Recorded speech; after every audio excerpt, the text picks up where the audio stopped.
मेरे सभी प्यारे विद्यार्थियों को नमस्कार। आज हमारा टॉपिक रहेगा बहुत ही ज़्यादा इम्पोर्टेंट, हरियाणा की झीलें। बहुत ही ज़्यादा इम्पोर्टेंट टॉपिक है और बिल्कुल एक अच्छे तरीके से, एक नए तरीके से पढ़ाने की कोशिश करेंगे। अभी जो CET का एग्ज़ाम होगा तो उसके अंदर मतलब किस तरह से एग्ज़ाम में क्वेश्चन पूछे जाएंगे और जो ऑफिशियल जो डाटा है, क्योंकि जो हरियाणा की झीलें हैं HSSC जो आंसर उनके अलग से मानती थी और जो ऑफिशियल डाटा है, जो बहुत सारी ऐसी झीलें हैं जो इम्पोर्टेंट है, उनका जो क्षेत्रफल है तो ऑफिशियल जो डाटा है उनका वो अलग है, तो उसी के अनुसार आपको कराएंगे। ठीक है, तो आज का हमारा टॉपिक है हरियाणा की झीलें। सबसे पहले जो पंचकुला जो ज़िला है, पंचकुला ज़िले में है टिक्करताल झील। ठीक है, पंचकुला में है टिक्करताल झील। जो ये टिक्करताल झील है ये है कहाँ पर है, तो पंचकुला ज़िले में, लेकिन पंचकुला ज़िले में कहाँ पर, पंचकुला ज़िले में एक गांव है जिसका नाम है टिक्कर गांव। ठीक है, पंचकुला ज़िले में ये टिक्कर गांव में है। ठीक है, अगर क्वेश्चन पूछे कि जो मोरनी की पहाड़ी है, मोरनी की पहाड़ियों में कौन सी झील है, क्योंकि जो पंचकुला के अंदर मोरनी की पहाड़ी हैं, तो जो मोरनी की पहाड़ियों में है ये झील टिक्करताल झील। टिक्करताल झील टिक्कर गांव में है और मोरनी की पहाड़ियों में है टिक्करताल झील। पंचकुला में एक है बसोलन झील, बसोलन झील भी रहेगी पंचकुला के अंदर। फिर अगला हमारा ज़िला है यमुनानगर। यमुनानगर के अंदर है अथीनी कुंड। ठीक है, अथीनी कुंड बैराज भी है। अगर क्वेश्चन पूछे कि अथीनी कुंड झील कहाँ पर है, तो अथीनी कुंड झील भी हमारी रहेगी यमुनानगर के अंदर। और जो अथीनी कुंड स्थान है वो मछुआरों का स्वर्ग भी कहते हैं उसे, और मछली पकड़ने के लिए एक आर्द्र भूमि भी है। ठीक है, जो ये अथीनी कुंड झील, अगर स्थान पूछें कि अथीनी कुंड झील यमुनानगर में कहाँ पर है, तो स्थान हमारा रहेगा ताजेवाला। ताजेवाला स्थान पर है ये अथीनी कुंड झील, और इसे मछुआरों का स्वर्ग भी कहते हैं और मछली पकड़ने के लिए आर्द्र भूमि भी कहते हैं। ठीक है, नेक्स्ट हमारा ज़िला है कुरुक्षेत्र। कुरुक्षेत्र ज़िले में है बीबीपुर झील। ठीक है, बीबीपुर झील है कुरुक्षेत्र ज़िले में। ध्यान रहे, जो बीबीपुर गांव है, बीबीपुर गांव है जींद के अंदर, लेकिन बीबीपुर झील हमारी रहेगी कुरुक्षेत्र ज़िले में बीबीपुर झील। ठीक है, नेक्स्ट हमारा सनीसा झील। सनीसा झील हमारी कुरुक्षेत्र के अंदर, सनीसा झील कुरुक्षेत्र के अंदर। जो पेहुआ है, पेहुआ के निकट एक गांव है अरुणाई गांव। तो अरुणाई गांव में जो मारकंडा नदी, मारकंडा नदी किसकी सहायक नदी है, मारकंडा नदी सरस्वती की सहायक नदी है। तो जो मारकंडा नदी है वो सरस्वती नदी से कहाँ पर मिलती है, तो जो पेहुआ के निकट जो अरुणाई गांव है, अरुणाई गांव में जो सनीसा झील है, सनीसा झील में मारकंडा नदी सरस्वती नदी से मिलती है। ठीक है, तो हमारी सनीसा झील रहेगी कुरुक्षेत्र ज़िले में, और कुरुक्षेत्र ज़िले में कहाँ पर, अरुणाई गांव में। कुरुक्षेत्र के अंदर जो पेवा के निकट अरुणाई गांव है वहाँ पर रहेगी हमारी सनीसा झील। नेक्स्ट हमारा कुरुक्षेत्र के अंदर ज्योति सरोवर। ज्योति सरोवर एक तालाब है, और कई बार एग्जाम में क्वेश्चन पूछते हैं कि ज्योति सरोवर झील हरियाणा में कहाँ पर है, तो ज्योति सरोवर रहेगी कुरुक्षेत्र के अंदर। और ये ज्योति सरोवर वही है जहाँ पर ज्योति सरोवर के पास बरगद के पेड़ के नीचे श्री कृष्ण ने अर्जुन को गीता का उपदेश दिया था। महाभारत युद्ध के दौरान जो अर्जुन द्वारा गीता का उपदेश दिया गया था, तो ये भी एग्जाम में क्वेश्चन पूछा जाता है कि गीता का उपदेश कहाँ पर दिया गया था श्री कृष्ण द्वारा, तो ज्योति सरोवर के पास। और किस पेड़ के नीचे, ये भी एग्जाम में पूछते हैं, तो बरगद के पेड़ के नीचे। देसी भाषा में बरगद के पेड़ को बोलते हैं बड़का पेड़। ठीक है, तो ज्योति सरोवर के पास गीता का उपदेश दिया गया था, तो ज्योति सरोवर झील भी हमारी रहेगी कुरुक्षेत्र के अंदर। नेक्स्ट हमारा ब्रह्म सरोवर। ठीक है, ब्रह्म सरोवर तालाब है, ब्रह्म सरोवर झील भी हमारी कुरुक्षेत्र ज़िले में रहेगी। अगर एक एग्जैक्ट बात करें कि जो ब्रह्म सरोवर है वो कहाँ पर है, तो कुरुक्षेत्र में थानेसर के अंदर है ब्रह्म सरोवर। ठीक है, अब ये जो ब्रह्म सरोवर है, ध्यान देना, ब्रह्म सरोवर की गहराई है 45 फीट। ठीक है, और 45 फीट इसकी गहराई है, यानी कि 14 मीटर ब्रह्म सरोवर की। और जो ब्रह्म सरोवर से क्वेश्चन पूछे जाते हैं कि ब्रह्म सरोवर का वर्णन हमें कहाँ मिलता है, ब्रह्म सरोवर का वर्णन हमें किस किस जगह मिलता है, तो ब्रह्म सरोवर का वर्णन हमें वामन पुराण में मिलता है, वामन पुराण में या महाभारत में। ठीक है, वामन पुराण में मिलता है या महाभारत में मिलता है ब्रह्म सरोवर का वर्णन। और ये जो ब्रह्म सरोवर है ये एशिया का सबसे बड़ा तालाब है, मानव निर्मित। ये भी आप अच्छे से नोट कर लेना, ब्रह्म सरोवर एशिया का सबसे बड़ा सरोवर है या बड़ा तालाब है एशिया का। ठीक है, एशिया का सबसे बड़ा मानव निर्मित तालाब हमारा रहेगा या सरोवर रहेगा हमारा ब्रह्म सरोवर। और ये जो ब्रह्म सरोवर हरियाणा का सबसे बड़ा व पक्का तालाब है। ध्यान दें, ब्रह्म सरोवर हरियाणा का सबसे पक्का और पवित्र तालाब है। क्वेश्चन पूछेंगे कि हरियाणा का सबसे पवित्र तालाब कौन सा है, पवित्र सरोवर कौन सा है, या हरियाणा का पक्का तालाब कौन सा है, तो हरियाणा का पक्का तालाब हमारा रहेगा ब्रह्म सरोवर, और हरियाणा का पवित्र सरोवर भी रहेगा ब्रह्म सरोवर। और एशिया का सबसे बड़ा सरोवर है ये मानव निर्मित। और ब्रह्म सरोवर का वर्णन मिलता है वामन पुराण या महाभारत में। ये जो ब्रह्म सरोवर है ये किसके द्वारा खोदा गया था, या इसका निर्माण किसके द्वारा किया गया था?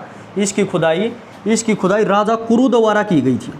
एग्जाम में क्वेश्चन पूछते हैं कि ब्रह्म सरोवर की खुदाई किसके द्वारा की गई थी, या फिर इसे किसने खुदवाया था? तो जो राजा कुरु था, राजा कुरु ने इसको खुदवाया था। अगर ऑप्शन में आपको ये न मिले तो आपको मिलेगा बर्मा द्वारा, कि जो ब्रह्म सरोवर है वो बर्मा द्वारा खोदा गया था। ठीक है, या फिर आपको ऑप्शन में मिलेगा इसे राजा कुरु ने खुदवाया था। ठीक है, अब ये जो ब्रह्म सरोवर है, एग्जाम में क्वेश्चन पूछते हैं कि ब्रह्म सरोवर पर मेला कब लगता है? ब्रह्म सरोवर पर मेला सूर्य ग्रहण वाले दिन लगता है। ब्रह्म सरोवर पर मेला सूर्य ग्रहण वाले दिन लगता है। और क्वेश्चन पूछते हैं कि ब्रह्म सरोवर पर स्नान कब किया जाता है? तो ब्रह्म सरोवर पर स्नान सूर्य ग्रहण वाले दिन किया जाता है। ठीक है, तो ब्रह्म सरोवर का वर्णन तो वामन पुराण या महाभारत में मिलता है, लेकिन जो सूर्य ग्रहण है, सूर्य ग्रहण का वर्णन हमें कहाँ मिलता है? तो सूर्य ग्रहण का वर्णन हमें मत्स्य पुराण में मिलता है, मत्स्य पुराण में मिलता है। और ब्रह्म सरोवर कुरुक्षेत्र के अंदर है, थानेसर में। ठीक है, कुरुक्षेत्र जिले में है, लेकिन कुरुक्षेत्र में कहाँ पर? थानेसर में रहेगा हमारा ब्रह्म सरोवर। ठीक है, एक बार एग्जाम में क्वेश्चन आया कि किसने मतलब ब्रह्म सरोवर को लघु महासागर कहा? तो अबुल फजल ने। ये भी आप अच्छे से नोट कर लेना। अबुल फजल ने ब्रह्म सरोवर को लघु महासागर कहा था। ठीक है, तो इसे अबुल फजल द्वारा लघु महासागर कहा गया था ब्रह्म सरोवर को। और एग्जाम में क्वेश्चन आता है कि ब्रह्म सरोवर का वर्णन किसकी पुस्तक में मिलता है? तो ब्रह्म सरोवर का वर्णन एक ईरानी था जिसका नाम था अलबरूनी। अलबरूनी, ये ईरान का था अलबरूनी। ठीक है, तो अलबरूनी की पुस्तक थी उल हिंद। उल हिंद, यह आपको मिलेगा तहकीक हिंद। एक ही बात है, तहकीक हिंद, या इसकी जगह आपको मिल सकता है हिंद का दर्पण। इसी पुस्तक का नाम है हिंद का दर्पण।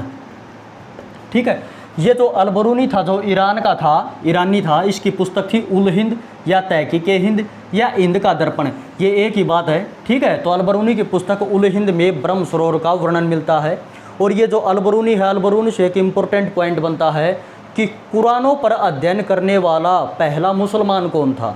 तो कुरानों पर अध्ययन करने वाला पहला मुसलमान भी रहेगा हमारा ये अलबरूनी। कुरानों पर अध्ययन करने वाला पहला मुसलमान अलबरूनी था। ठीक है, अच्छे से नोट कर लेना। और एक बार एग्जाम में क्वेश्चन आया कि महाभारत युद्ध के अंतिम दिनों में दुर्योधन कहाँ छिप गया था? तो महाभारत युद्ध के अंतिम दिनों में दुर्योधन ब्रह्म सरोवर में छिप गया था। ये भी आप नोट कर लेना। ठीक है, तो महाभारत युद्ध के अंतिम दिनों में, जो महाभारत का युद्ध 18 दिन चला था, ठीक है, तो महाभारत युद्ध के अंतिम दिनों में जो दुर्योधन था ये ब्रह्म सरोवर में छिप गया था। ये क्वेश्चन एग्जाम में पूछा जा चुका है। ठीक है, नेक्स्ट हमारा कुरुक्षेत्र जिले में है सनित झील। ठीक है, सनित झील या सनित सरोवर पूछे। ठीक है, तो इससे एग्जाम में क्या क्या क्वेश्चन बनते हैं? सनित झील, सनित झील हमारी रहेगी कुरुक्षेत्र जिले में। और कुरुक्षेत्र जिले में कहाँ पर? कुरुक्षेत्र जिले में रहेगी ये, कुरुक्षेत्र जिले में थानेसर में। सनित झील भी थानेसर में। क्वेश्चन पूछा जाता है कि जो सनित झील है, सनित झील का वर्णन हमें कहाँ मिलता है? तो सनित झील का वर्णन हमें वन पर्व में मिलता है। अब ये वन पर्व क्या है? जैसे कि महाभारत में कितने अध्याय हैं? महाभारत में 18 अध्याय हैं। ठीक है, जो अध्याय हैं उन्हीं को पर्व बोलते हैं। अगर क्वेश्चन पूछे कि महाभारत में कितने पर्व हैं, तो महाभारत में 18 पर्व हैं। जो अध्याय हैं उन्हीं को पर्व बोलते हैं। ठीक है, जो वन पर्व है, वन पर्व में सनित झील का वर्णन मिलता है।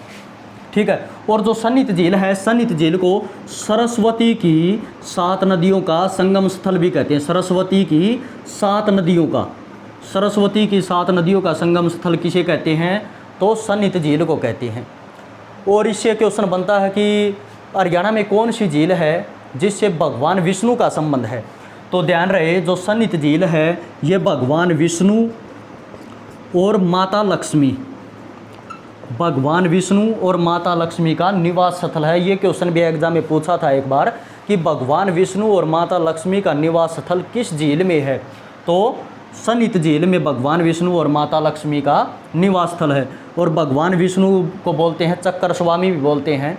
और एक बार एग्जाम में क्वेश्चन आया कि हरियाणा में सरसैया पर लेटे हुए भगवान विष्णु की मूर्ति किस झील में है? ठीक है, तो भगवान विष्णु की मूर्ति सरसैया पर लेटे हुए किस झील में है? तो ये रहेगी सन्नित झील में।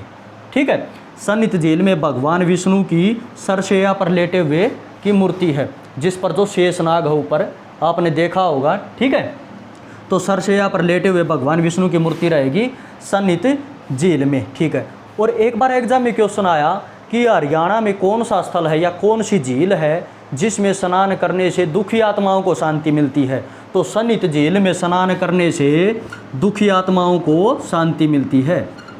ये भी आप नोट कर लेना, ये क्वेश्चन एग्जाम में आ चुका, दुखी आत्माओं को शांति मिलती है। ठीक है, तो सन्नित सरोवर में स्नान करने से दुखी आत्माओं को शांति मिलती है। अगला हमारा जिला रहेगा करनाल। ठीक है, तो करनाल के अंदर है कर्ण झील, जो महाभारत में जो राजा कर्ण था, ठीक है, अंगराज कर्ण था, तो उसी से संबंधित है। ठीक है, तो ये जो कर्ण झील है, क्वेश्चन पूछते हैं कि कर्ण झील कहाँ पर है? कर्ण झील करनाल के अंदर है। ठीक है, और इसीलिए इस झील का नाम पड़ा था कर्ण झील। और एक बार एग्जाम में क्वेश्चन आया कि राजा कर्ण किस झील में स्नान करते थे? तो राजा कर्ण कर्ण झील में स्नान करते थे। राजा कर्ण कर्ण झील में स्नान करते थे। और जो इंद्रदेव थे, तो इंद्रदेव ने जो कर्ण था, कर्ण से कवच कुंडल, क्योंकि हरियाणा के एग्जाम में महाभारत से रिलेटेड क्वेश्चन पूछे जाते हैं, क्योंकि महाभारत का युद्ध हरियाणा के कुरुक्षेत्र जिले में हुआ था। तो आपसे क्वेश्चन पूछेंगे कि जो अंगराज कर्ण था, अंगराज कर्ण से भगवान इंद्रदेव ने जो कवच कुंडल लिए थे वो किस जगह पर लिए थे? तो कर्ण झील के पास लिए थे। ठीक है, भगवान इंद्र द्वारा अंगराज कर्ण से जो कवच कुंडल कर्ण झील के पास लिए गए थे। और एग्जाम में क्वेश्चन आता है कि कर्ण झील किस NH पर है, यानी कि किस नेशनल हाईवे पर है? तो NH1 पर है। और NH1 का नाम वर्तमान में 44 हो चुका है। ठीक है, और ये जो कर्ण झील है, कर्ण झील का क्षेत्रफल कितना है? कर्ण झील का क्षेत्रफल है 17 एकड़। और कर्ण झील का निर्माण कब हुआ? कर्ण झील का निर्माण 1972 में किया गया था। ठीक है, कर्ण झील का निर्माण 1972 में, क्षेत्रफल 17 एकड़, किस NH पर है? किस नेशनल हाईवे पर है? NH1 पर। ठीक है, और ध्यान रहे, जो चक्रवर्ती झील बोलते हैं, जो कर्ण झील है करनाल के अंदर, इसी को चक्रवर्ती झील भी बोलते हैं, इसी का नाम है। बिल्कुल भी कंफ्यूज नहीं होना है, चक्रवर्ती झील भी कर्ण झील को ही कहते हैं। नेक्स्ट हमारा गुरुग्राम जिले में कौन कौन सी झील हैं? हरियाणा में सबसे ज़्यादा झीलें हैं गुरुग्राम के अंदर। तो ये पॉइंट भी आप अच्छे से नोट कर लेना। अगर आपसे क्वेश्चन पूछा जाए कि हरियाणा में झीलों की नगरी किसे कहते हैं, तो हरियाणा में झीलों की नगरी गुरुग्राम को कहते हैं, क्योंकि गुरुग्राम में सबसे ज़्यादा झीलें हैं। तो हरियाणा में झीलों की नगरी गुरुग्राम को कहते हैं। जिस प्रकार हरियाणा में नहरों की नगरी किसे कहते हैं? तो नहरों की नगरी टोहाना को कहते हैं। जो फतेहाबाद के अंदर जो टोहाना है, टोहाना को नहरों की नगरी कहते हैं। और झीलों की नगरी गुरुग्राम जिले को कहते हैं। ठीक है, और हरियाणा में सबसे ज़्यादा झीलें किस क्षेत्र में हैं? तो हरियाणा में सबसे ज़्यादा झीलें अरावली क्षेत्र में हैं। हरियाणा का जो अरावली क्षेत्र है, अरावली क्षेत्र हरियाणा का जो दक्षिण क्षेत्र है या अरावली क्षेत्र, उसमें सबसे ज़्यादा झीलें हैं। और हरियाणा में सबसे ज़्यादा नदियाँ हैं, वो हैं शिवालिक क्षेत्र में। हरियाणा में सबसे ज़्यादा नदियाँ रहेंगी शिवालिक क्षेत्र में, और हरियाणा में सबसे ज़्यादा झीलें रहेंगी अरावली क्षेत्र में। और झीलों की नगरी बोलते हैं गुरुग्राम जिले को। तो गुरुग्राम जिले में है, एक तो है डोहला झील हमारी रहेगी गुरुग्राम के अंदर। और नेक्स्ट है गुरुग्राम में सोना कुंड। ठीक है, आपने नाम सुना होगा सोना तावड़ू इकट्ठा बोलते हैं। जो तावड़ू है, तावड़ू मेवात ज़िले में है, और जो सोन्ना है ये गुरुग्राम ज़िले में है। क्योंकि जो मेवात ज़िला है, मेवात ज़िला गुरुग्राम ज़िले से अलग हुआ था, 4 अप्रैल 2005 को गुरुग्राम ज़िले से अलग हुआ था। तो जो तावड़ू है, तावड़ू तो आ गया मेवात ज़िले में, और जो सोना है, सोना आ गया गुरुग्राम ज़िले में। तो ये जो सोना कुंड है ये गुरुग्राम के सोना के अंदर है, सोना कुंड। ठीक है, तो ये जो सोना कुंड है इसका निर्माण किसने करवाया था? तो सोना कुंड का निर्माण राजा सावन ने करवाया था। सोना कुंड का निर्माण राजा सावन ने करवाया था। ठीक है, अगर आपसे क्वेश्चन पूछे कि सोना के जो सोना कुंड है वहाँ पर कितने कुंड हैं सोना के अंदर, तो सोना के अंदर 2 कुंड हैं। ठीक है, एक कुंड का तो नाम है शिव कुंड और एक का नाम है शिला कुंड। सोना के अंदर 2 कुंड हैं, शिव कुंड और शिला कुंड, और राजा सावन ने इसका निर्माण करवाया था। ठीक है, और जो सोना कुंड है, सोना कुंड को गर्म पानी का चश्मा भी कहते हैं। सोना कुंड को गर्म पानी का चश्मा भी कहते हैं। ठीक है, गर्म पानी का चश्मा रहेगा सोना कुंड। और क्वेश्चन पूछा जाता है कि हरियाणा के अंदर कौन सा सरोवर है जिसका पानी जो गर्म रहता है? ठीक है, तो वो गर्म रहता है सोना कुंड का। वो किस वजह से? सल्फर या गंधक की वजह से। ये क्वेश्चन भी एग्जाम में पूछा गया था कि जो सोना कुंड है उसका जो पानी है वो गर्म किस वजह से रहता है? तो सल्फर या गंधक के कारण पानी गर्म रहता है। ठीक है, और एग्जाम में क्वेश्चन पूछा जाता है कि हरियाणा में कौन सा सरोवर है जिसमें स्नान करने से चर्म रोग दूर होते हैं? तो ये जो सोना कुंड है, सोना कुंड में स्नान करने से चर्म रोग दूर होते हैं। ये भी एग्जाम में क्वेश्चन पूछा गया था, इससे चर्म रोग दूर होते हैं। ये भी आप नोट कर लेना। ठीक है, नेक्स्ट है बसई। ठीक है, ये बसई जो झील है, बसई झील भी हमारी रहेगी गुरुग्राम ज़िले में, बसई झील। ठीक है, आपने देखा होगा गुरुग्राम के अंदर बसई चौक भी है। ठीक है, वहाँ पर पहाड़ियाँ हैं तो वहाँ पर है बसई झील। ठीक है, और बसई झील मूल रूप से आर्द्रभूमि है। ठीक है, जो बसई झील है, जो बसई एक स्थान है, तो ये जो बसई जो स्थान है ये मूल रूप से आर्द्रभूमि भी कहते हैं बसई को। ठीक है, और बसई झील हमारी रहेगी गुरुग्राम ज़िले में। और इससे एक बार एग्जाम में क्वेश्चन आया था, ये जो बसई है, बसई को महत्वपूर्ण पक्षी व जैव विविधता क्षेत्र भी कहते हैं। महत्वपूर्ण पक्षी व जैव विविधता क्षेत्र भी कहते हैं बसई को। ठीक है, तो बसई झील हमारी रहेगी गुरुग्राम के अंदर। ठीक है, नेक्स्ट हमारी झील है दमदमा झील। ये इंपॉर्टेंट झील है हरियाणा की, दमदमा झील। तो ये जो दमदमा झील है ये गुरुग्राम में है। गुरुग्राम में कहाँ पर है? गुरुग्राम में सोना के अंदर है ये दमदमा झील। ठीक है, सोना क्षेत्र में आती है ये दमदमा झील। ये जो दमदमा झील है, दमदमा झील हरियाणा की सबसे बड़ी झील है। क्वेश्चन पूछेंगे हरियाणा की सबसे बड़ी झील कौन सी है? तो हरियाणा की सबसे बड़ी झील रहेगी दमदमा। और दमदमा झील का क्षेत्रफल कितना है? दमदमा झील का क्षेत्रफल है 3000 एकड़। ठीक है, और ये जो दमदमा झील है इसका निर्माण कब किया गया? दमदमा झील का निर्माण 1947 में अंग्रेज़ों द्वारा किया गया। ठीक है, 1947 में अंग्रेज़ों द्वारा इसका निर्माण किया गया। और दमदमा झील का क्षेत्रफल है 3000 एकड़ और यह हरियाणा की सबसे बड़ी झील है। नेक्स्ट है सुल्तानपुर झील। ठीक है, सुल्तानपुर, तो ध्यान रहे हरियाणा के अंदर 2 राष्ट्रीय पार्क हैं, सुल्तानपुर राष्ट्रीय पार्क गुरुग्राम में और एक कलेसर राष्ट्रीय पार्क, कलेसर राष्ट्रीय पार्क रहेगा हमारा यमुनानगर ज़िले में। तो ये जो सुल्तानपुर राष्ट्रीय पार्क है उसके अंदर ये झील है सुल्तानपुर झील। ठीक है, सुल्तानपुर राष्ट्रीय पार्क में है सुल्तानपुर झील। अगर एग्जैक्ट आपसे पूछे कि ये गुरुग्राम में कहाँ पर है, ऑप्शन आए, तो ये हमारी रहेगी फरुखनगर में। ठीक है, गुरुग्राम के अंदर जो फरुखनगर है, फरुखनगर में है सुल्तानपुर राष्ट्रीय पार्क। ठीक है, और राष्ट्रीय जो पार्क है सुल्तानपुर उसी में है ये सुल्तानपुर झील। ठीक है, क्वेश्चन आपसे पूछे कि हरियाणा के अंदर जो साइबेरियन सारस हैं वो किस झील में आते हैं? तो साइबेरियन सारस सुल्तानपुर झील में आते हैं। साइबेरियन सारस। अब ये साइबेरियन सारस क्यों बोलते हैं? ये जो साइबेरियन सारस हैं ये अक्टूबर नवंबर के महीने में सुल्तानपुर झील में आते हैं। ठीक है, अक्टूबर नवंबर के महीने में, क्योंकि अक्टूबर नवंबर के महीने में जो साइबेरिया एक स्थान है तो साइबेरिया में बहुत ज़्यादा ठंड पड़ती है, इसीलिए वहाँ के जो सारस हैं वो यहाँ पर चले आते हैं। इसीलिए ये जो साइबेरियन सारस कहाँ रहेंगे? ये आते हैं सुल्तानपुर झील में, ठीक है, अक्टूबर नवंबर के महीने में, इसीलिए बोलते हैं इनको साइबेरियन सार्स, ठीक है। और जो सुल्तानपुर झील है यहाँ पर प्रवासी पक्षी भी आते हैं, प्रवासी पक्षी या पर्यटक, ठीक है। ध्यान रहे पर्यटकों को सैलानी भी बोलते हैं वही, ठीक है, सैलानी, सैलानी आए या पर्यटक आए या टूरिस्टर आए या हॉलीडे मेकर, एक ही बात होती है, ठीक है। नेक्स्ट है घाटा झील, घाटा झील भी गुरुग्राम जिले में रहेगी, घाटा झील, ठीक है। नेक्स्ट है खलीलपुर झील, खलीलपुर झील गुरुग्राम में है, गुरुग्राम में कहाँ पर, पटौदी के अंदर है खलीलपुर झील। गुरुग्राम में है भीमकुंड, भीमकुंड गुरुग्राम के अंदर है, और भीमकुंड का एक नाम और भी है, इसे बोलते हैं पिनचोखड़ा जोहड़, ठीक है।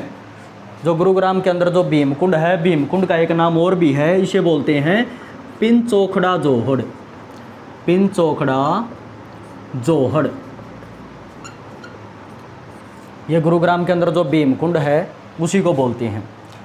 नेक्स्ट है बारबेट झील, बारबेट झील भी हमारी रहेगी गुरुग्राम जिले में, और गुरुग्राम जिले में कहाँ पर, सोना के अंदर रहेगी बारबेट झील, ठीक है। नेक्स्ट हमारा जिला है फरीदाबाद, फरीदाबाद के अंदर है बड़खल झील, ठीक है। गुरुग्राम ये फरीदाबाद के अंदर है बड़खल झील, ये बड़खल झील इंपॉर्टेंट झील है, ठीक है। हरियाणा की सबसे बड़ी झील तो हमारी रहेगी दमदमा झील, लेकिन जो बड़खल झील है ये अपने प्राकृतिक सौंदर्य के लिए प्रसिद्ध झील है। ये एग्जाम में क्वेश्चन आता है कि अपने प्राकृतिक सौंदर्य के लिए हरियाणा में कौन सी झील प्रसिद्ध है, तो प्राकृतिक सौंदर्य के लिए प्रसिद्ध झील है बड़खल झील जो फरीदाबाद में है, ठीक है। अपने प्राकृतिक सौंदर्य के लिए प्रसिद्ध झील है बड़खल झील। बड़खल झील अगर क्वेश्चन पूछे कि ये किस NH पर है, तो बड़खल झील NH2 पर है, NH2 का नाम हो गया है 44 यानी कि 44, ठीक है। और ये जो बड़खल झील है ये अरावली की पहाड़ियों से घिरी हुई है, ये क्वेश्चन भी एग्जाम में पूछा गया था, कौन सी झील अरावली की पहाड़ियों से घिरी हुई है, तो बड़खल झील अरावली की पहाड़ियों से घिरी हुई है, और ये NH2 पर है, और अपने प्राकृतिक सौंदर्य के लिए प्रसिद्ध झील है। और एक बार एग्जाम में क्वेश्चन आया कि दो पहाड़ियों को काटकर या दो चट्टानों को काटकर कौन सी झील बनाई गई, तो दो चट्टानों को काट कर या चट्टानों को काट कर बड़खल झील बनाई गई थी, ठीक है। और बड़खल झील का क्षेत्रफल कितना है, बड़खल झील का क्षेत्रफल है 206 एकड़, ये रहेगा बड़खल झील का क्षेत्रफल 206 एकड़। और बड़खल झील का निर्माण 1947 में किया गया था। बड़खल झील का निर्माण अच्छे से नोट कर लेना, बड़खल झील का निर्माण 1947 में मर्दापर्दन को रोकने के लिए किया गया था, ठीक है। मर्दापर्दन को रोकने के लिए बड़खल झील का निर्माण किया गया था। और जो दमदमा झील है, दमदमा झील का निर्माण भी 1947 में अंग्रेजों द्वारा किया गया था।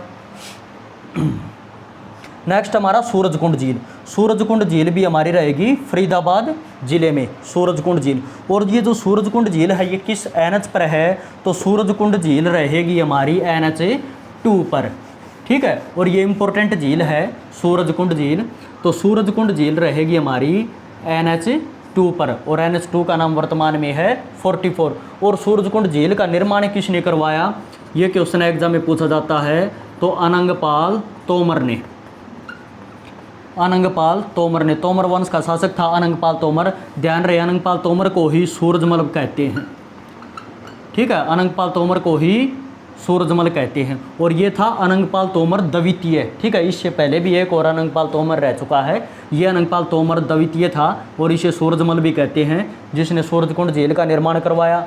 ये भी क्वेश्चन पूछते हैं कि कब करवाया, तो 10वीं शताब्दी में, 10वीं शताब्दी में सूरजकुंड झील का निर्माण अनंगपाल तोमर ने करवाया था, ठीक है। और ये जो सूरजकुंड झील है इसकी जो आकृति है, इसकी आकृति है उगते सूरज की तरह, ठीक है, उगते सूरज की तरह इसकी आकृति है सूरजकुंड झील की। और सूरजकुंड झील पर मेला भी लगता है।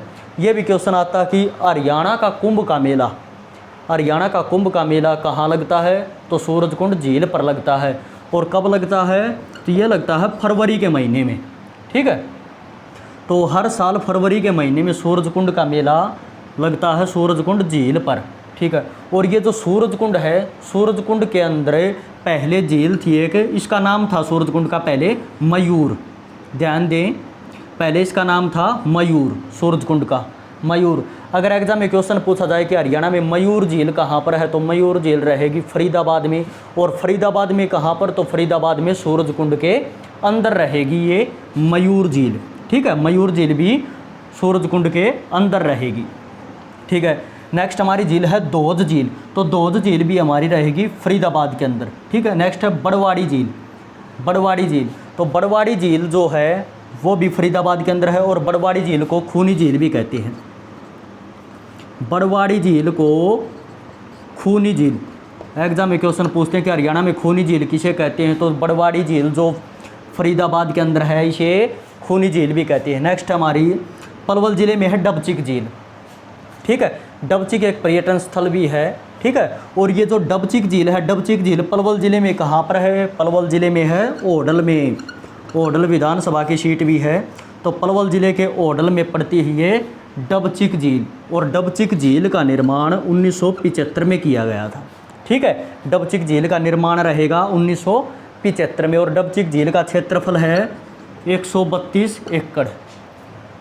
डबचिक झील का क्षेत्रफल है 132 एकड़। निर्माण 1975 में किया गया था, और 1985-86 में ये सूख भी गई थी। क्वेश्चन पूछे कि डबचिक झील कब सूख गई थी, तो 1985-86 में ये सूख भी गई थी। ठीक है, नेक्स्ट हमारी झील है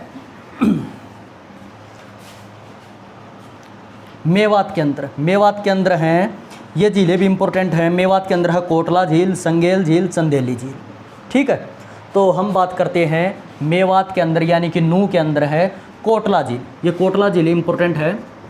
क्वेश्चन पूछें कि हरियाणा में प्राकृतिक रूप से गहरी झील कौन सी है? प्राकृतिक रूप से गहरी झील, तो प्राकृतिक रूप से गहरी झील रहेगी हमारी कोटला झील। प्राकृतिक रूप से गहरी झील, तो प्राकृतिक रूप से गहरी झील रहेगी कोटला झील, और कोटला झील है मेवात के अंदर। मेवात में कहाँ पर है? मेवात में है फिरोजपुर जिरका में जो पहाड़ी है वहाँ पर, फिरोजपुर जिरका पहाड़ी पर। ठीक है, फिरोजपुर जिरका पहाड़ी में है कोटला झील, और ये प्राकृतिक रूप से हरियाणा की गहरी झील है।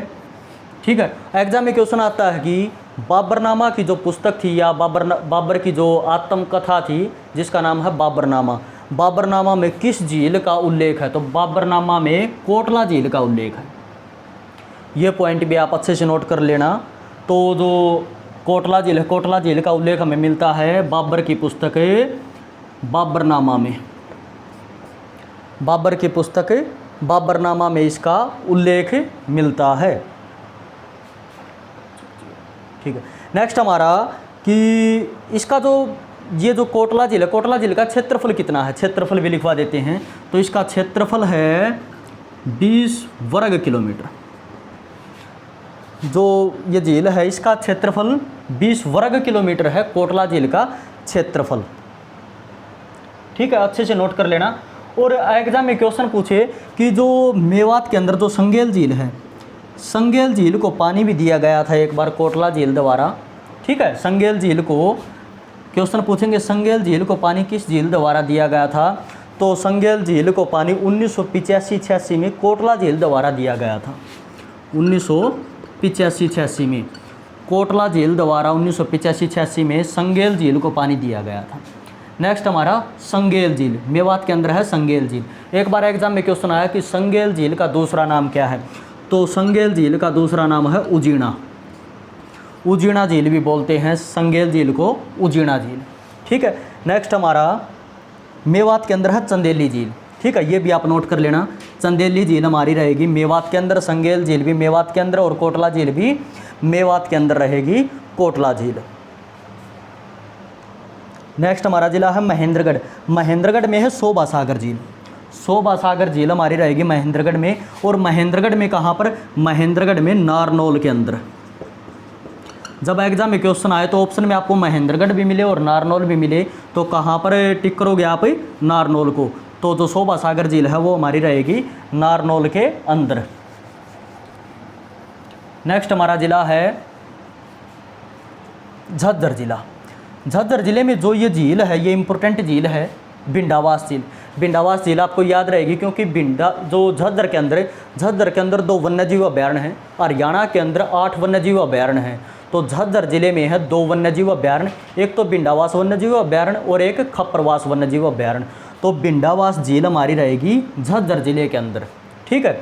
और एक बार एग्जाम में क्वेश्चन आया कि हरियाणा का कौन सा वन्य जीव अभ्यारण्य है जो सुंदर झील के लिए प्रसिद्ध है, मतलब हरियाणा के अंदर कौन सा वन्य जीव अभ्यारण्य है जिसमें झील हो और वो प्रसिद्ध हो सुंदर झील के लिए, तो वो हमारा रहेगा बिंडावास वन्य जीव अभ्यारण्य।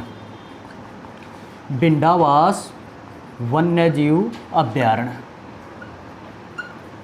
तो बिंडावास वन्य जीव अभ्यारण्य सुंदर झील के लिए प्रसिद्ध है।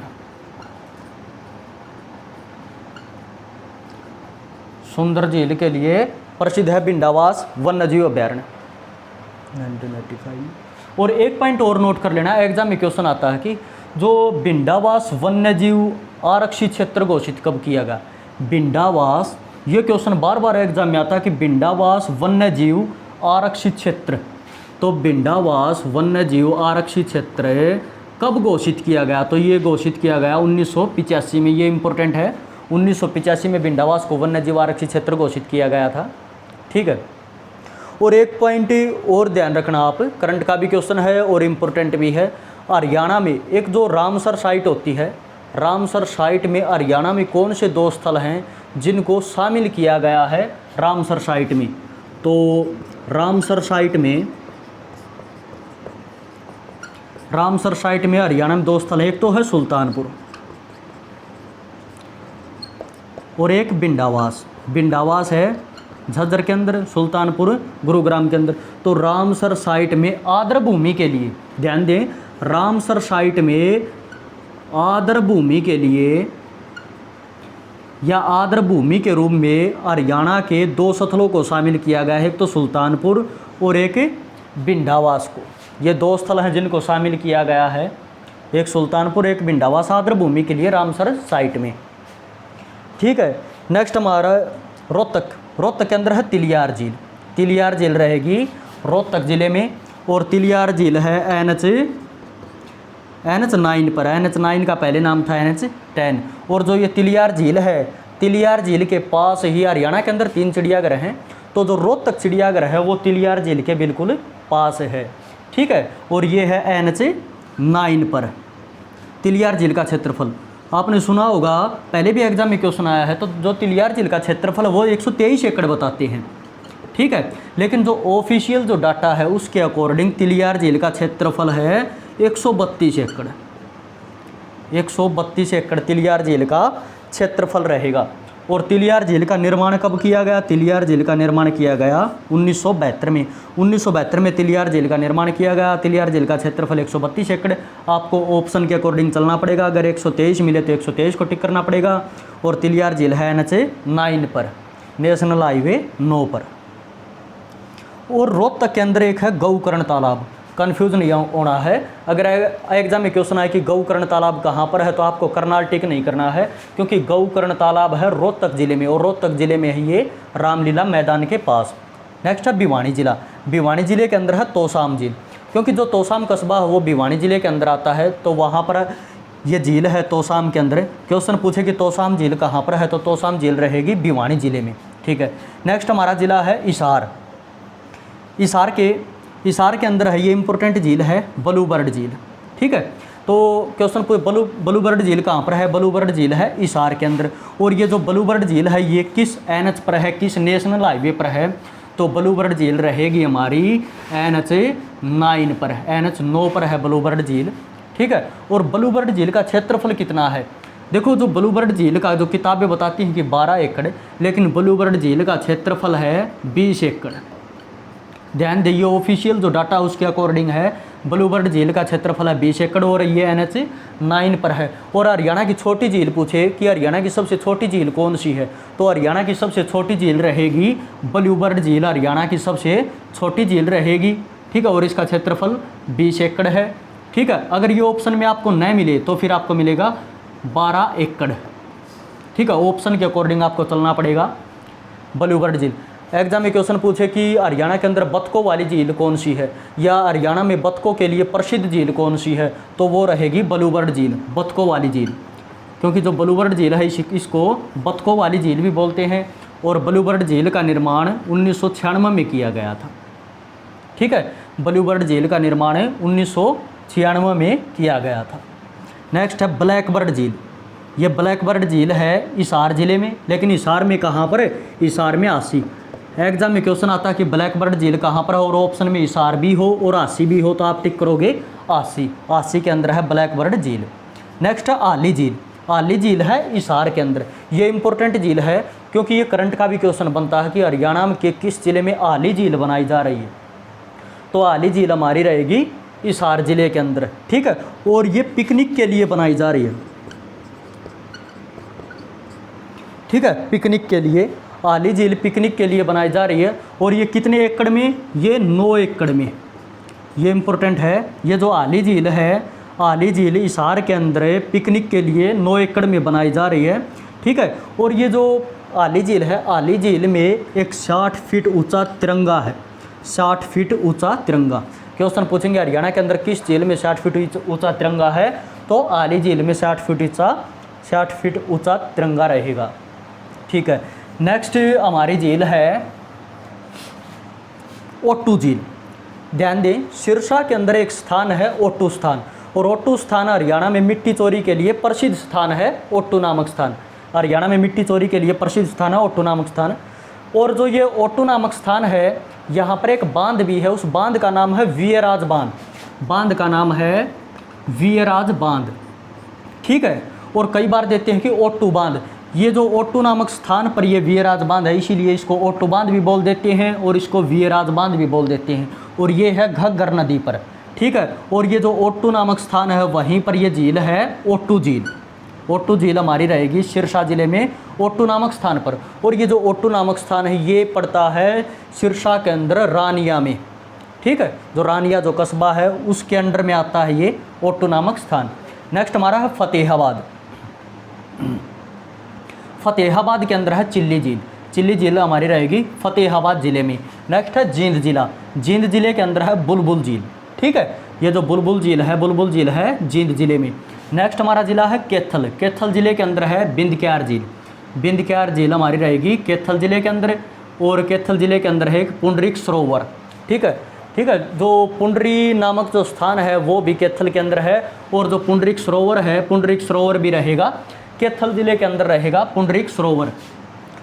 और इम्पोर्टेंट भी ज़िले हैं सोनीपत ज़िले में। सोनीपत ज़िले में 2 ज़िले हैं। और सोनीपत के अंदर जो मुरथल है, मुरथल के अंदर आती हैं ये दोनों ज़िले।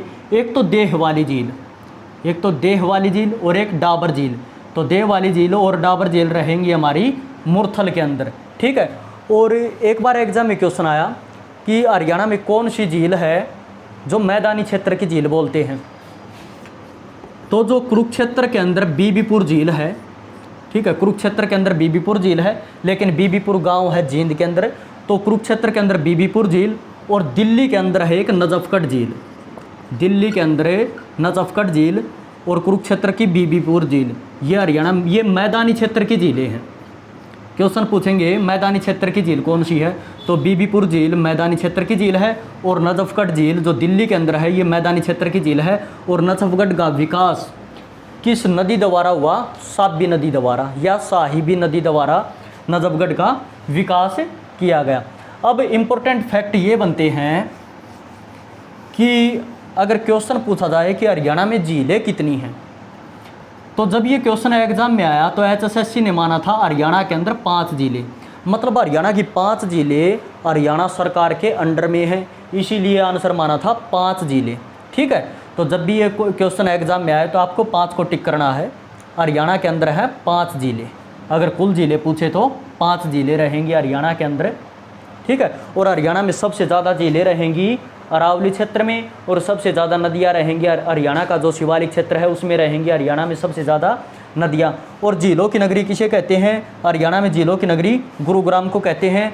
और जो चंडीगढ़ जो हरियाणा की राजधानी है उसके अंदर भी एक झील है जो इम्पोर्टेंट है, ये भी आप नोट कर लेना, सुखना झील। सुखना झील हमारी रहेगी चंडीगढ़ के अंदर, ठीक है। और ये इम्पोर्टेंट झील है सुखना झील। सुखना झील का क्षेत्रफल है 3 वर्ग किलोमीटर। सुखना झील का क्षेत्रफल 3 वर्ग किलोमीटर। और सुखना झील का निर्माण कब किया गया? सुखना झील का निर्माण 1958 में किया गया। ये क्वेश्चन पूछा जाता है कि सुखना झील का निर्माण कब किया गया? सुखना झील का निर्माण 1958 में किया गया। इसका क्षेत्रफल है 3 वर्ग किलोमीटर, ठीक है। और सुखना झील की गहराई कितनी है? सुखना झील की गहराई है 8 फीट, और अधिकतम अगर गहराई की बात करें तो अधिकतम गहराई रहेगी 16 फीट, ठीक है। अधिकतम गहराई 16 फीट और वैसे इसकी गहराई है 8 फीट। 1958 में इसका निर्माण किया गया। इसका क्षेत्रफल है 3 वर्ग किलोमीटर। और जो सुखना झील है, सुखना झील का डिज़ाइन किसने तैयार किया? तो सुखना झील का डिज़ाइन एक फ्रांस का वास्तुकार था, फ्रांस देश का, जिसका नाम था, ये इम्पोर्टेंट है, फ्रांस का वास्तुकार जिसका नाम था ली कार्बुजियर। ये फ्रांस का था ली कार्बुजियर, जिसने सुखना झील का डिज़ाइन तैयार किया था। और जो चंडीगढ़ हाई कोर्ट है उसका डिज़ाइन भी तैयार किया था। चंडीगढ़ का हाई कोर्ट, जो चंडीगढ़ हाई कोर्ट है उसका डिज़ाइन भी तैयार किया था, चंडीगढ़ का भी डिज़ाइन तैयार किया था। और हरियाणा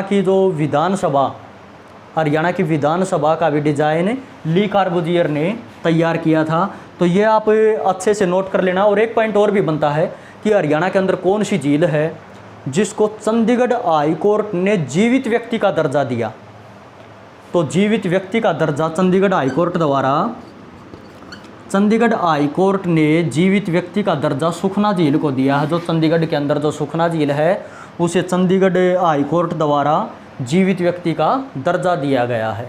तो ये हमारी हरियाणा की झीलें थी। बहुत ही ज़्यादा इम्पोर्टेंट टॉपिक है, अच्छे से नोट कर लेना और स्क्रीनशॉट ले लेना। और ज़्यादा से ज़्यादा हमारे चैनल को सब्सक्राइब करें और शेयर करें। जय हिंद, जय भारत।